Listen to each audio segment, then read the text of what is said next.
नमस्कार, अपना उत्तराखंड में आप सभी का स्वागत है। मैं हूं नीलू। करते हैं खबरों की शुरुआत। तो मुख्यमंत्री पुष्कर सिंह धामी ने बतौर सीएम 4 साल का कार्यकाल पूरा कर लिया है। सीएम धामी के 4 साल के कार्यकाल को सरकार विकास संकल्प के रूप में मना रही है। मुख्यमंत्री आज हरिद्वार पहुंचकर बड़ी जनसभा करने जा रहे हैं। हरिद्वार के ऋषिकुल मैदान में आयोजित विकास संकल्प पर्व में मुख्यमंत्री हरिद्वार जिले को सैकड़ों करोड़ की योजनाओं की सौगात देंगे।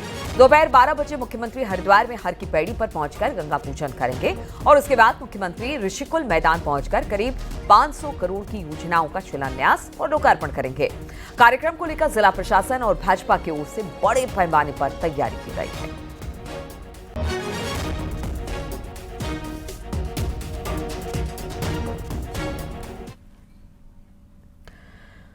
तो 4 साल पहले जिन्हें युवा चेहरा कहकर कम आंका गया, आज वही नाम उत्तराखंड की राजनीति में मजबूती और संकल्प का प्रतीक बन चुका है।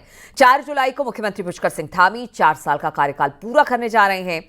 एनडी तिवारी के बाद ये उपलब्धि हासिल करने वाले वो दूसरे और बीजेपी के पहले नेता बन गए हैं। मैं पुष्कर सिंह धामी ईश्वर की शपथ लेता हूं। 4 जुलाई 2021 वो तारीख जब राजनीतिक उठापटक के बीच एक युवा चेहरे को राज्य की कमान सौंपी गई। वो चेहरा था पुष्कर सिंह धामी, जिन्होंने पहले ही दिन ये जता दिया कि ये नेतृत्व अलग है, निर्णायक है और सबसे बड़ी बात जमीन से जुड़ा है। धामी ने जनता से संवाद को शासन का आधार बनाया। आपदा हो या विकास, सड़क हो या श्रद्धापथ, धामी हर मौके पर जनता के साथ खड़े दिखाई दिए, एक बेटा, एक भाई, एक अभिभावक की तरह। नीतिगत फैसलों की बात करें तो धामी सरकार ने कई ऐतिहासिक और साहसिक कदम उठाए। उन्होंने उत्तराखंड को राष्ट्रीय सुर्खियों में ला खड़ा किया। उत्तराखंड समान नागरिक संहिता लागू करने वाला पहला राज्य बना। छोटे राज्यों में आर्थिक प्रबंधन में गोवा के बाद दूसरा स्थान हासिल किया। 3.5 लाख करोड़ के निवेश के एमओयू हुए। 1 लाख करोड़ के प्रोजेक्ट धरातल पर भी उतरे। धर्मांतरण, लव जिहाद, लैंड जिहाद पर सख्त कानून बनाए।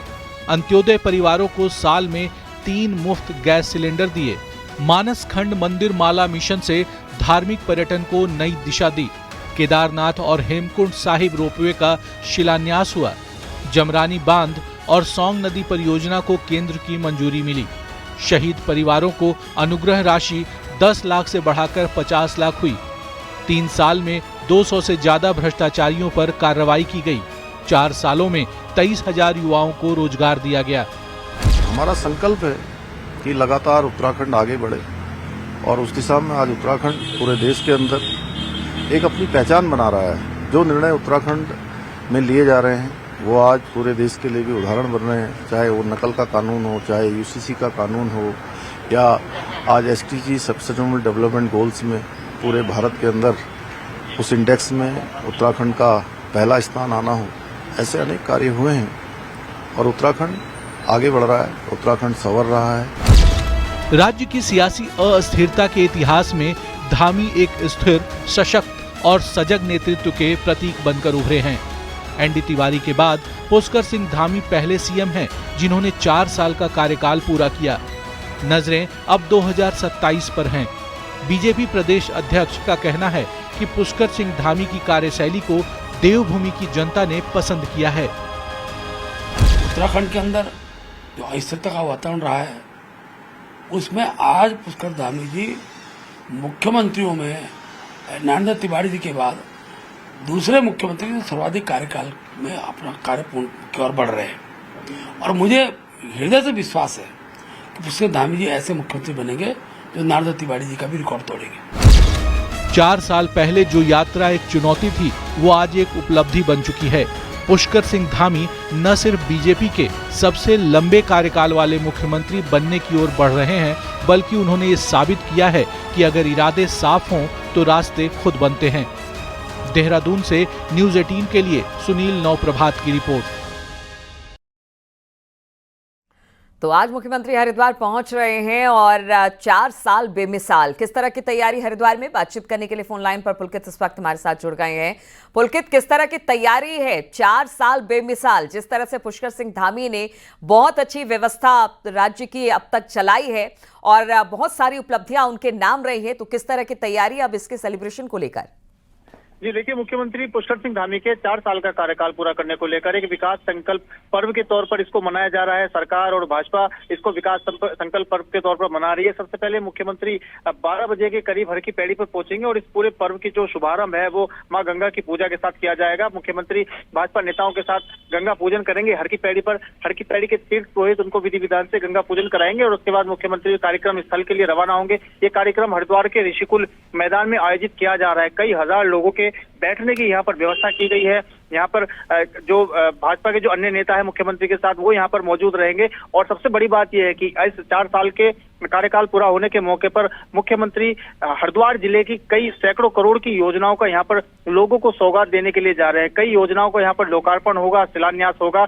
कई योजनाएं हैं जिनको जनता को मुख्यमंत्री सौंपने जा रहे हैं। जिला प्रशासन की ओर से व्यापक तौर पर के लिए तैयारियां की गई हैं। उसके अलावा भाजपा के जो नेता हैं, भाजपा के जो कार्यकर्ता हैं, उनको भी जिम्मेदारियां दी गई हैं कि ज्यादा से ज्यादा लोग कार्यक्रम स्थल में पहुंचे, जनसभा में पहुंचे और मुख्यमंत्री के संबोधन को सुने। कार्यक्रम के अंत में जो है मुख्यमंत्री जनता को संबोधित भी करेंगे और पूरी तरह से जो 4 साल की जो भी महत्वपूर्ण कार्य रहे हैं सरकार के, जो भी मुख्यमंत्री की भाजपा सरकार की उपलब्धि रही है, किस तरह की कार्यशैली रही है, वो मुख्यमंत्री पूरी तरह से जनता के सामने उसको रखेंगे। क्योंकि देखिए, उत्तराखंड को राज्य को बने हुए 25 साल का समय हुआ है। राज्य का इतिहास जो है वो ज्यादा पुराना नहीं है, लेकिन चाहे भाजपा रही हो या कांग्रेस रही हो, दोनों ही पार्टियों में मुख्यमंत्री को लेकर एक अस्थिरता रही है। ऐसे में 4 साल का कार्यकाल किसी एक मुख्यमंत्री का पूरा करना उत्तराखंड के लिहाज से एक बड़ी घटना है। अभी तक सिर्फ एनडी तिवारी ही ऐसे मुख्यमंत्री हुए हैं जो अपना पूरा कार्यकाल पूरा कर चुके हैं, लेकिन उसके बाद फिर मुख्यमंत्री पुष्कर सिंह धामी हैं जो अपने 2 कार्यकाल को मिलाकर 4 साल का समय अवधि जो है मुख्यमंत्री की कुर्सी पर पूरी कर चुके हैं। और ये आने वाला जो समय है, जब 2027 में इलेक्शन जब 2027 में विधानसभा के जब इलेक्शन होंगे, तो अगर यहाँ तक पूरा का मुख्यमंत्री जब अपना पूरा कार्यकाल करेंगे तो एक बड़ा रिकॉर्ड बन जाएगा। सबसे ज्यादा समय तक मुख्यमंत्री रहने वाले सीएम बन जाएंगे मुख्यमंत्री पुष्कर सिंह धामी। तो इसको एक बड़े संकल्प पर्व के तौर पर जो है भाजपा मना रही है और बड़ा पर्व देखने के लिए यहाँ पर मिल रहा है। बिल्कुल, तो पूरी तैयारी हो चुकी है। चलिए, बहुत बहुत शुक्रिया आपका पुलकित हमारे साथ जुड़ने के लिए। हम एक बार फिर से आपके पास आएंगे, वहां पर किस तरह की तैयारी और है। पुष्कर सिंह धामी भी वहां पर पहुंचते हैं, वो तमाम अपडेट आपसे लेंगे। फिलहाल बहुत बहुत शुक्रिया हमारे साथ जुड़ने के लिए।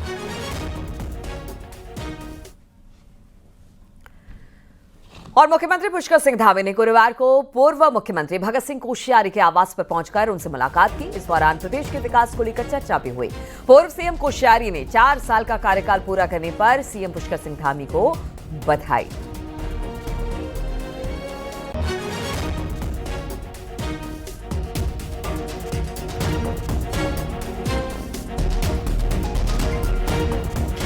चार साल का कार्यकाल पूरा करने पर भगत सिंह कोश्यारी एक बड़ा नाम, बीजेपी का बड़ा चेहरा, और जब उनके पास मुख्यमंत्री पुष्कर सिंह धामी पहुंचे तो फिर सीएम धामी ने कोश्यारी से मुलाकात भी की और कोश्यारी ने उनके 4 साल पूरा होने पर उन्हें बधाई दी थी।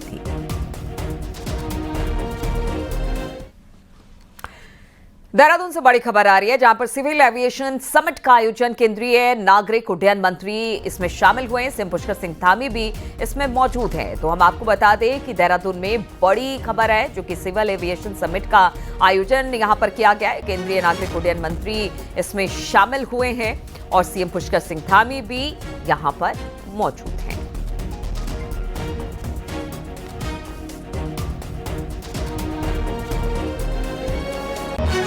सिविल एविएशन समिट का आयोजन यहां पर किया गया है।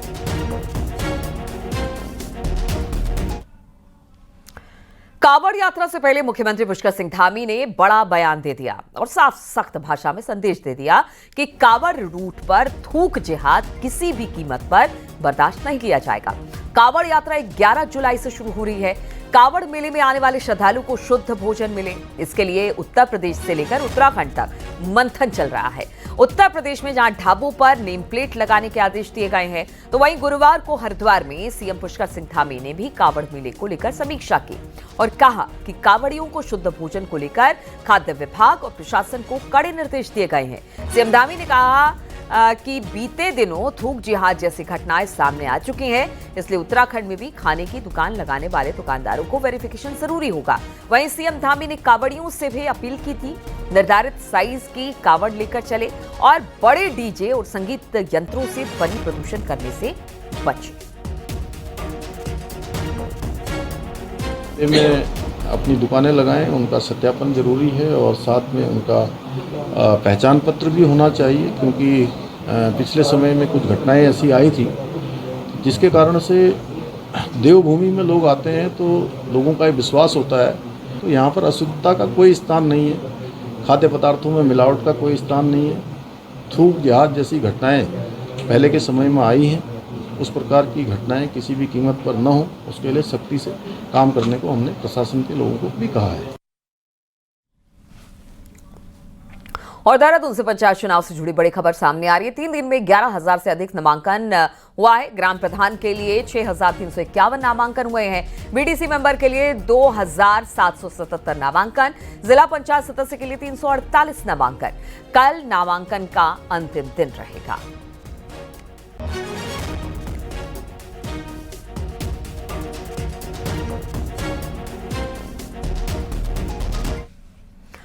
पंचायत चुनाव के लिए नामांकन की प्रक्रिया शुरू हो गई है और इसी के साथ ही बीजेपी और कांग्रेस ने अपने समर्थित प्रत्याशियों की लिस्ट जारी करनी भी शुरू कर दी है। खास बात यह है कि कई पंचायती नेता अपनी पत्नियों के लिए भी वोट मांग रहे हैं।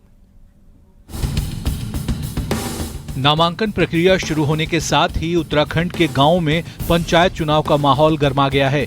नैनीताल जिले में तो खुद निवर्तमान जिला पंचायत अध्यक्ष से लेकर निवर्तमान जिला पंचायत उपाध्यक्ष तक की पत्नी चुनावी मैदान में ताल ठोक रही हैं।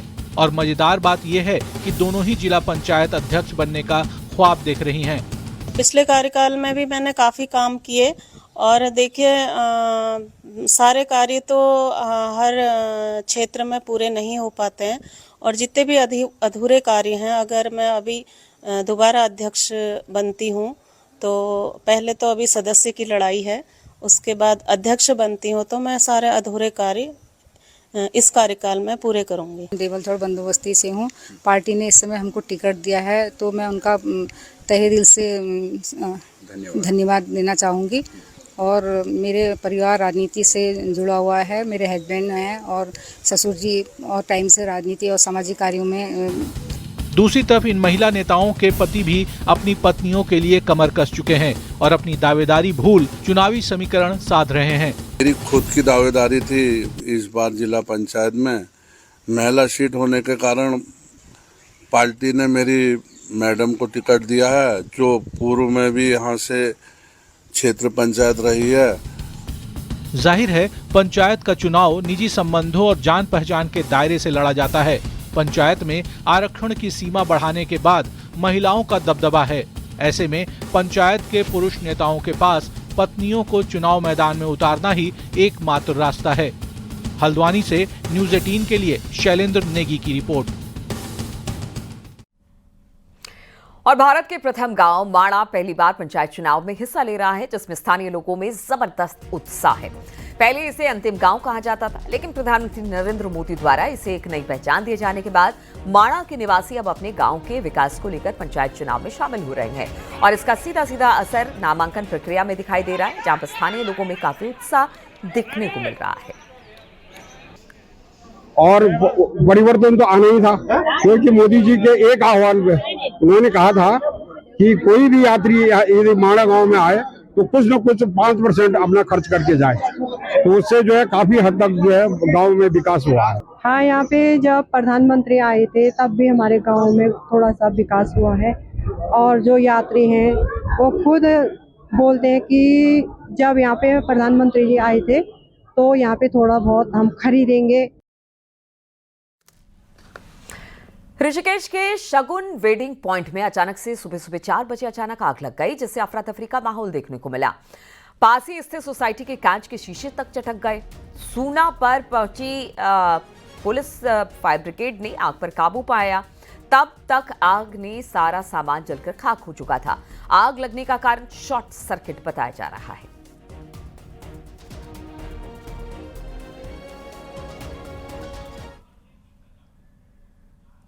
कोटद्वार रेलवे स्टेशन रोड पर 3 दुकानों में अचानक से आग लग गई। दुकान मुख्य रूप से चाय, नाश्ते और जनरल स्टोर का काम किया करती थी। स्थानीय लोगों के अनुसार आग इतनी तेजी के साथ फैली कि कुछ ही मिनटों में सब दुकानें जलकर खाक हो गई। सूचना मिलने के बाद फायर ब्रिगेड की गाड़ियां मौके पर पहुंची और करीब 1 घंटे की मशक्कत के बाद आग पर काबू पा लिया गया।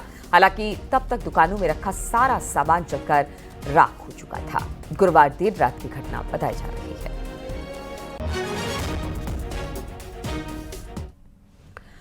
रुद्रप्रयाग में केदारनाथ पैदल मार्ग पर गौरीकुंड से लगभग 1 किलोमीटर आगे छोड़ी गधेरे में बोल्डर आने से पैदल मार्ग पूरी तरह से बाधित हो गया।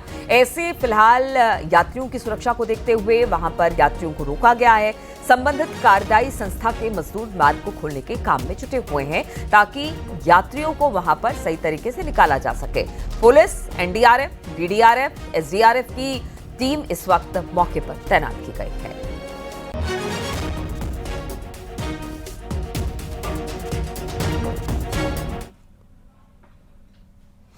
उत्तरकाशी से खबर, जहां पर लैंडस्लाइड की डरावनी तस्वीर सामने आई है। भटवाड़ी रेंथल रोड पर भारी लैंडस्लाइड हुआ है। पहाड़ी से अचानक बोल्डर और कई टन मलबा सड़क पर आ गिरा। इस दौरान हालांकि कोई गाड़ी वहां से नहीं गुजर रही थी या फिर वहां कोई लोग नहीं था, नहीं तो कोई बड़ा हादसा हो सकता था। फिलहाल रोड खोलने की कोशिश इस वक्त की जा रही है। इन दिनों लगातार बारिश हो रही है, जिससे कई जगह पर भूस्खलन की स्थिति होती है और उत्तरकाशी में बारिश ने खासी तबाही मचाई है।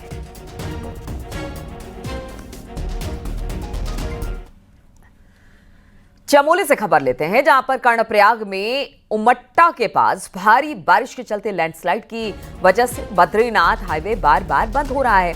पिछले 2 दिनों से लगातार सड़क पर मलबा आने की वजह से यात्रियों को घंटों तक मार्ग खुलने का इंतजार करना पड़ता है। तो वहीं हाईवे पर स्थित एक होटल भी लैंडस्लाइड की जद में आ गया।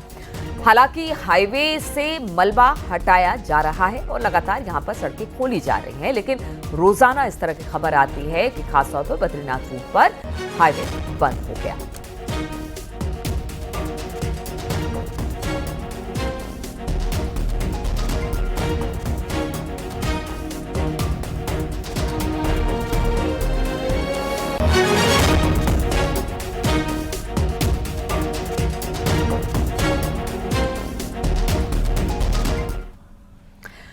तस्वीरें गंगोत्री हाईवे से, जहां पर हाईवे पापड़गाड़ के पास भू धसाव की चपेट में आ गया और सुबह से हाईवे पर यात्री फंसे हुए हैं।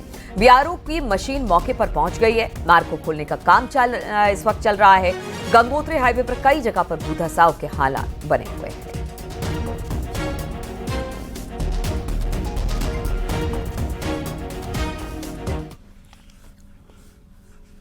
उत्तरकाशी में रविवार को बादल फटने से भारी बारिश और भूस्खलन से क्षतिग्रस्त यमुनोत्री हाईवे 5 दिन बाद भी नहीं खुल पाया है। हाईवे को खोलने के लिए काम जारी है। हालांकि सिलाई बैंड के पास अब वहां पर जितने आसपास के जगह थी वॉश आउट हो चुकी है। सड़क को खोल दिया गया है। हालांकि ओजरी में भी हाईवे खोलने के लिए दिन रात काम किया जा रहा है, जबकि बैली ब्रिज के उपकरण भी 2 से 3 दिन में ओजरी वॉश आउट स्थल तक पहुंच जाएंगे।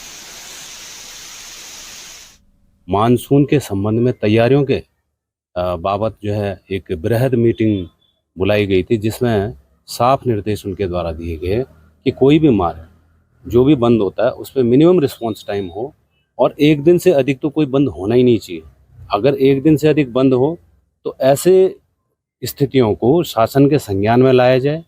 यदि सब कुछ ठीक रहा, ऊपर मौसम ने भी साथ दिया, तो ओजरी का जो ब्रिज हुआ है वहाँ तक हम कल सुबह तक जो है अपना ट्रैफिक थ्रू कर देंगे। और जो ओजरी के पास वॉश आउट पोर्शन हुआ है उस पर भी हमने उस पानी को डाइवर्ट करके छोटे ट्रैफिक को थ्रू करने का भी प्रयास कर रहे हैं, जिसे हम 2 या 3 दिन में कर देंगे यदि पानी डाइवर्ट हम कर पाए। उत्तरकाशी के यमुना घाटी में रविवार बादल के फटने के कारण शालचट्टी में झील बनी हुई है और इस जगह नदी का तल काफी ज्यादा बढ़ गया है, जिससे यमुना नदी के किनारे वाले घरों को लगातार नुकसान पहुंच रहा है। इससे ग्रामीणों में लगातार दहशत बनी हुई है। तो उत्तरकाशी की तस्वीरें लगातार यहाँ पर बाढ़ बारिश की वजह से रोजाना कोई ना कोई खबर आती है। अब बताया जा रहा है कि नदी के किनारे रहने वाले लोगों में दहशत है, क्योंकि यहाँ पर एक झील सी बन गई है।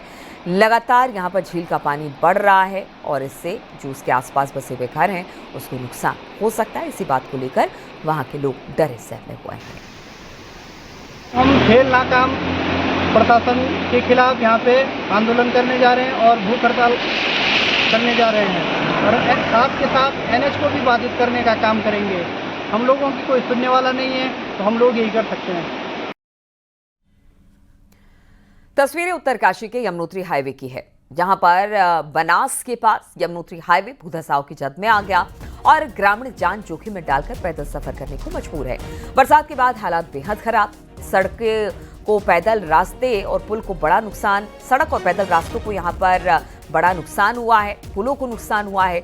हालत यह है कि ग्रामीण जान जोखिम में डालकर यहाँ पर सफर कर रहे हैं। आप देखिए तस्वीरों में किस तरह से टूटी हुई सड़क है और इसी सड़क को पार कर रहे हैं। ये सड़क कभी भी धंस सकती है और जान माल का नुकसान हो सकता है।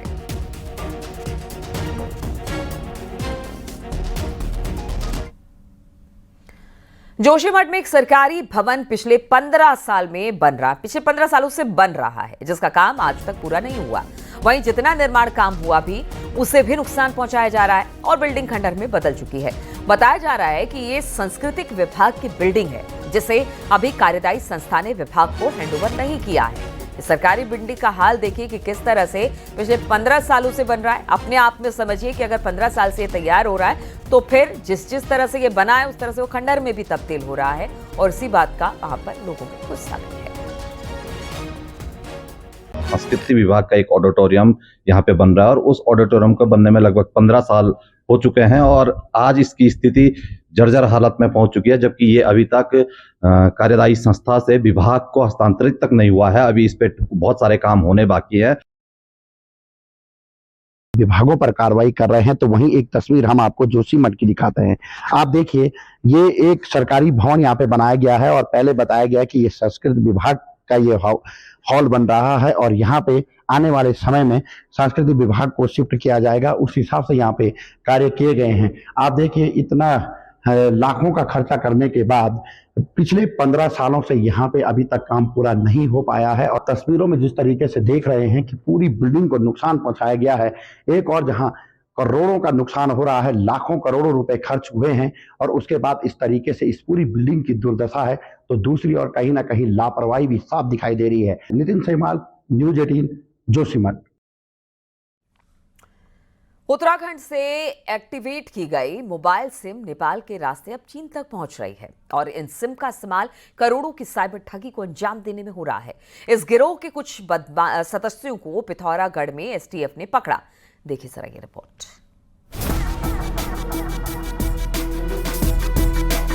चीन के जरिए साइबर ठगी का जाल लगातार बढ़ता जा रहा है। ठगों का ये नेटवर्क नेपाल के रास्ते उत्तराखंड तक बड़े पैमाने पर फैलाया जा रहा है। इस पूरे गिरोह के तार उत्तराखंड, नेपाल और चीन तक फैले हुए हैं। खासकर उत्तराखंड के बॉर्डर के जिलों में इनका नेटवर्क तेजी से बढ़ रहा है। इस नेटवर्क का खुलासा तब हुआ जब उत्तराखंड STF ने पिथौरागढ़ के बेरीनाग में छापा मारकर 800 से ज्यादा एक्टिव सिम को बरामद किया, जिन्हें नेपाल के रास्ते चीन तक साइबर गिरोह तक पहुंचाया जाना था।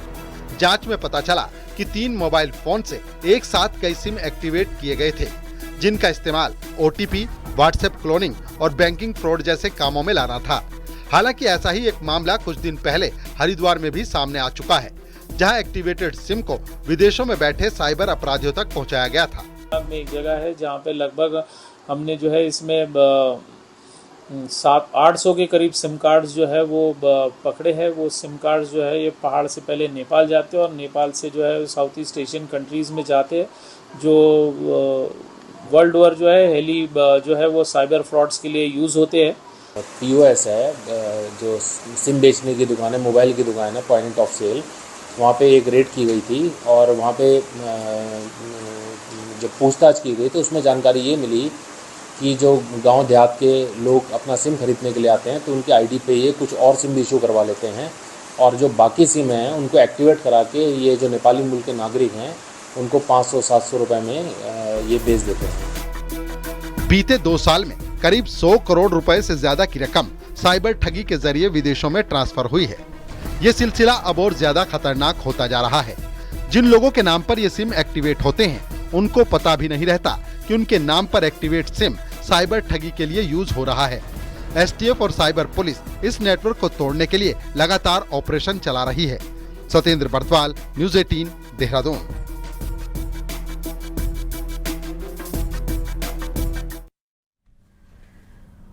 हल्द्वानी से सोशल मीडिया में एक वीडियो खूब वायरल हो रहा है जिसमें एक महिला खुद को आईपीएस की मां बता रही है और आईपीएस की मां बताते हुए पास ही खड़े लड़कों को बद्दुआ भी दे रही है।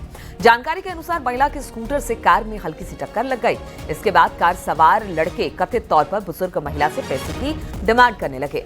दावा किया जा रहा है कि पहले तो महिला सॉरी कहती नजर आई, लेकिन बाद में उन्हें गुस्सा आ गया और वो खुद को आईपीएस की मां बताते हुए तैश में आ गई। वीडियो कब का है, न्यूज़ 18 स्वतंत्र तौर पर इसकी पुष्टि नहीं करता है। करके बंद करा दूंगी, समझा? तू मैं अपने बेटे का नंबर अभी आ जाएगा तुम्हारा। आईपीएस की मां हूँ, मेरे बेटे ने मेहनत की है। आईजी नीलेश आनंद भरणे ने हरिद्वार पहुंचकर जिला पुलिस के साथ कावड़ मेले की तैयारी को लेकर एक मीटिंग की। मेला नियंत्रण भवन में आईजी ने मीटिंग के दौरान अधिकारियों को कावड़ मेले में सुरक्षा चाक चौबंद करने, बेहतर ट्रैफिक मैनेजमेंट प्लान तैयार करने और कावड़ मेले में नशे के खिलाफ अभियान के तहत चेकिंग कर कार्रवाई करने के निर्देश दिए हैं।